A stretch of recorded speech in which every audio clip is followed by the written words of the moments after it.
We are now looking at a live look again from downtown LA, I believe, where we want to check in with Jennifer McGraw, who has been on the ground talking to people there as well.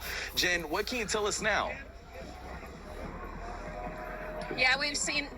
Omar, we've seen thousands of people out here today. The crowds were all over downtown Los Angeles as part of this No Kings national event. It is in protest against, obviously, ICE being here in Los Angeles. Many people I've been speaking with tell me they're in fear for their families with ICE coming into their communities. And so that's why they're out here today. All walks of life are in solidarity with them, showing their support. Can you talk to me real quick? We're live with KTLA, and we just want to hear about your thoughts on what's going on right now. Honestly, I don't know what to say, but we support the community. This is an injustice, you know. Every people here work hard and honestly for protecting families, and an idiot came and I don't know, man. This is feel bad, you know, for the people. This is bad. We need support us, you know. Do you feel fearful in your community? Can you repeat the question? I said, do you feel fearful in your community? Yeah, exactly. I have friends, they don't have papers and they scared. My family, I have uncles, aunts, and cousins. They're scared. Honestly, they're scared and they don't know what to do. So they can go to the store because they're scared for their eyes. You know. I don't know, man. But this is not well. This is not good. This is bad. How does it feel, though, having all of these people out here, thousands and thousands of people supporting immigrant communities and undocumented communities? It's good. This is good for the people, you know. This is good because we support each other. So we're now like a family. It doesn't care the ethnicity or the, you know, it doesn't care. We're now like a family, a big family. Right now we are like a. All right, first and foremost, I want to give all honor and glory to Yahweh, Bahashem Yahawashi, Bahashem Rakah HaKodash. Double honors to the elders and apostles of GMS where I learned from. Shalom to the hopeful elect preaching his word and truth, sincerity to you ribs, and to you sisters, learning silence and staying in order. We say to you all, Shalom. So this is a No King's Day, right? Right, no Caesar, no king, no pharaoh. Right, this is what they're protesting. Right, showing you know, solidarity to go against you know, the current administration, right? But you know, all these people do this, you know, in ignorance, right? Because for one, we should always feel like that. You know what I'm saying? Like, ain't no king for us except for, you know, a king of our own, you know, pertaining to the laws, right? We are not to set a king above us that is not of our people. Right? So we should never feel comfortable, right? We should never even have to feel the fact that we you know, we have to protest like this. Like our protest is to separate from this place because we're not trying to fix it. Right? What these people are doing here is trying to change the system, right, to make it more comfortable to live in this system. See, the problem with that is that the system itself could adjust to make you feel like you won and keep you under still, right? Pacify you into thinking that, you know, and tricking you into, you know, your position. You know, yeah, that's easy to do. You know, like, you're never gonna get a fair shake, right? These places where, you know, Issachar, you know, also known as Mexican, is protesting. You know, these lands were originally from Mexico, right? And they were swindled by Esau, right? They say they bought them, they fought for it, whatever it may be, right? Esau thinks he owns all of it, right? But the earth is given up to the hand of the wicked.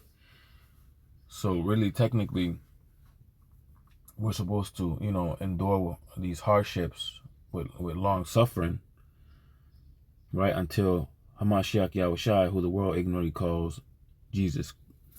Like, he's the liberator. He's our king, and we got faith and trust in him that he will get the job done, right?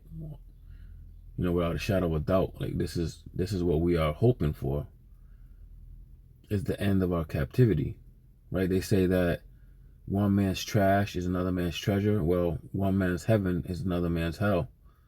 And right now we are currently in our hell, right? But our king, our redeemer of Israel, pertaining to Luke 1:68, right?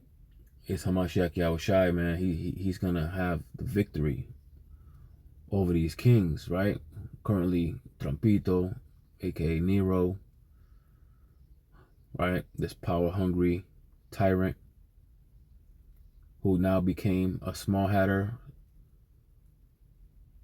right? He's indoctrinated into their belief system.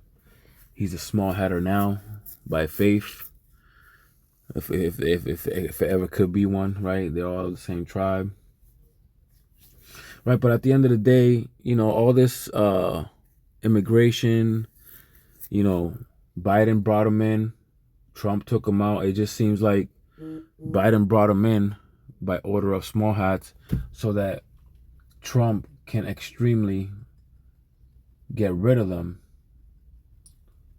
so we could see what it's like to separate people from the micro C-hip, the ones who took it and don't take it. These are all learning exercises, right, that Esau is conducting on the people, especially, Israel. All these exercises of a preliminary, how would I say this? Preliminary scrimmages, so to speak, of Jacob's trouble, right?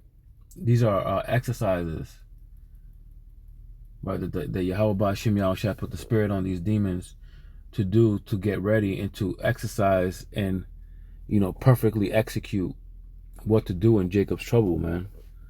We got Haiti, right? That whole place went down with 2020. You know what I'm talking about with the pestilence. They refused to go with the program, and it just went to crap. And then they started putting mercenaries and paying people and separating the people, and gangs took over. There's a lot of going on over there. So if you want to see Jacob's trouble, right, go put a camera out there in Haiti. See what I'm saying? Like, these are all preliminary scrimmages that they see, to see how the people are going to react. And immigration is included in that, right? They're separating children, mothers, incarcerating, right? Separating, like all this stuff here, man, is getting ready for the third woe and Jacob's trouble and the sea hip. All of this is a precursor of what's to come, right? There ain't no getting around it.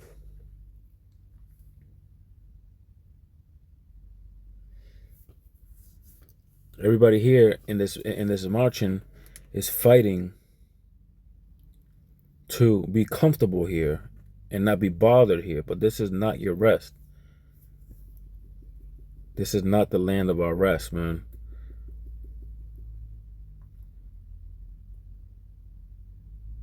And there's no escaping the curses, and there's no escaping, the third woe. There's no escaping Jacob's trouble,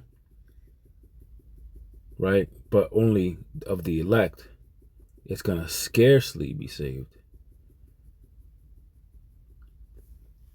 through the skin of their teeth, man. Right? Some may die, but the dead in Hamashiach Yahawashi, who the world ignorantly calls Jesus, shall rise first. Right? So we must endure unto the end. Those who endure to the end, the same shall be saved.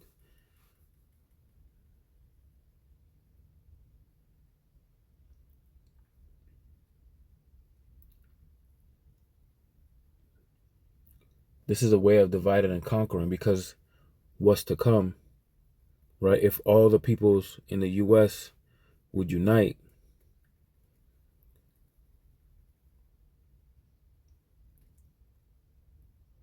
right? The people the people will overthrow the government, which is prophecy, right? 2nd Ezra 15 and 16, I believe.